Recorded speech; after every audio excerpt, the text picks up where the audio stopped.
पे FIR में लिखा है कि 1300 ग्राम। बेवकूफ के बच्चे, तुम्हें FIR लिखना नहीं आता, 1300 ग्राम जेब में फिट होता है? आप मुझे बताएं, 1300 ग्राम जेब में फिट होता है? बेवकूफ के बच्चों को FIR लिखना नहीं आता।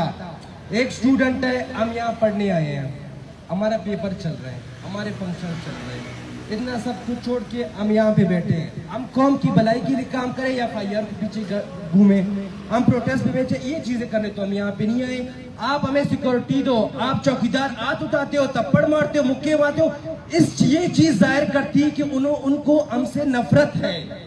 जिस तरह से वो गाली दे रहे हैं, जिस तरह से वो थप्पड़ मार रहे हैं, जिस तरह से वो घसीट रहे हैं, जिस तरह से वो पाँव उठाए जा रहे हैं, भाईजान आप हमें क्या, कोई तरीकाकार है कि नहीं है? आप आए, जो कार्यकर्दगी है वो करें ना। आप क्या घसीट रहे लोगों को, माँ बहन को गाली दे रहे, माओ को गाली दे रहे। हमारी माओ ने आपको क्या बिगाड़ा है? हम इस चीज पे खड़े होंगे, तुमने मेरी माँ को गाली कैसे दिया है, तुमने मेरे बहन को कैसे गाली दिया? तुम हो दे कौन हो? तुम गुलाम हो, तुम रंजीत सिंह की औलाद हो, तुम यहाँ पे चकले चलाते हो। ये चकले बंद करके तुम हमारी माँ बहन को गाली देते हो। सबसे पहले हम ये FIR में हम लड़ेंगे, कानूनी कार्रवाई करेंगे। इन पंजाबियों का मैं ये हिसाब देना कि इसने मेरी माँ बाप को कैसी गाली दी है।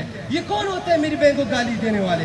हमारी ये औकात है, हम बैठेंगे, हम लीगल तरीके से जाएंगे, हम अपना अर्ज और निभाएंगे, चाहे Baloch student council Lahore chapter हो, चाहे PDM हो, सिंध हो, सराइकी हो, लाहौर में जितने भी बलोच है, हम खड़े होंगे, इस FIR के अगेंस्ट लड़ेंगे कि 1300 ग्राम हमें दिखाएं।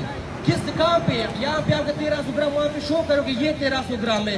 उस टाइम आपने दिखाया, कोई वीडियो बनाई? हम खड़े होंगे, हम फरीद के लिए खड़े होंगे। कल कोई मुझ पे लगाएं कि मैं आइस बेचता हूँ, कल आप पे भी लगा देंगे। फिर हम क्या करेंगे? हम नशे ही नहीं है, हम स्टूडेंट है जनाब, हम यहाँ पढ़ने आए हैं, हमें हक दो, वरना जो अशर बंगालियों ने किया था हम नहीं करना चाहते, वो अशर हम आपका नहीं करना चाहते। बस बर्दाश्त बहुत हो गई। जब पूरा आग लगेगा, जब हम आग लगाएंगे, आप बुझा नहीं पाओगे इंशाअल्लाह ताला। बहुत शुक्रिया।